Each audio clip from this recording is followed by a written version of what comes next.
Valerie Sobel is the victim of the cruelest of crimes. It's called virtual kidnapping. It starts with a terrifying phone call. Listen up. I have your daughter's finger. Would you like the rest of her in a body bag, or would you shut up and follow instructions? But it was all a scam for money. It's very much like it's dialing for dollars. It's cold calling. They're going to know inside the first 5 to 10 seconds whether or not they've sufficiently horrified you into giving them money.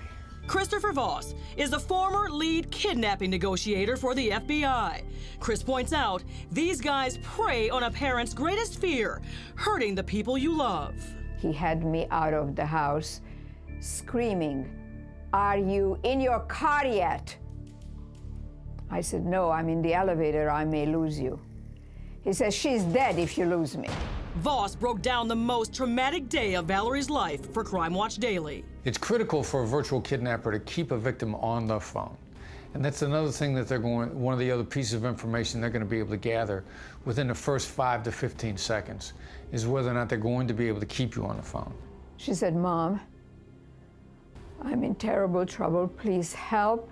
They either duplicated Valerie's daughter's voice through some sort of technology, or they just took a chance and they had someone screaming, a young lady screaming in the background, and they knew immediately that they'd sufficiently frightened, horrified, terrorized Valerie into giving them money. He says, "Go to the corner of Wilshire and Doheny. You know the CVS drugstore there?" I said, "Yes, I do.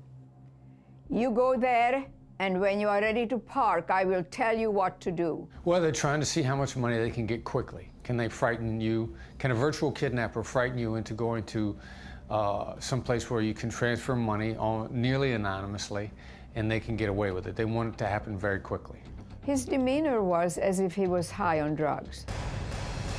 He spoke very fast. He spoke very loud. He obviously was trained. I knew that he's doing this not for the first time. I felt there was a technique behind it because he truly gave me no time to process anything. If you have an extreme enough negative emotion, what happens is there's chemical changes in your brain that actually make it physically more difficult for you to think. If they convince you with their voice that you are the key to their longevity, then you simply take orders. And they can only keep you in that state for so long because it's exhausting. So it's probably only going to last for about an hour, hour and a half. And it wasn't until the money was sent and the virtual kidnapper hung up that Valerie finally found the moment to think and to call Simone to find out if she was okay. "Simone, please pick up." We live in a society these days, a tremendous amount of information is available online. I'll only need to know the name of your child, and I can probably scare you into giving me money. It's this scared, unfocused thinking that makes virtual kidnapping the perfect crime for an easy buck. It's easy for virtual kidnappers to get away with their crime, which is why it's spreading, because they have very little exposure. They only have to make a telephone call. And if you can conduct 4 or 5 virtual kidnappings in a day and get anywhere from $3,000 to $10,000 per kidnapping, you might be able to get up to $50,000, $60,000 for a day's work. That's pretty good money. The best thing for someone to do who gets one of these calls is simply hang up. If they've really got your child, you can probably hang up on them 10 times, and they're still going to call back, because if they have your child, there's nobody else for them to call. It's not like they can call one of your neighbors to get a ransom. They can only get that money from you, which gives you a bit of a tactical advantage if you think about it.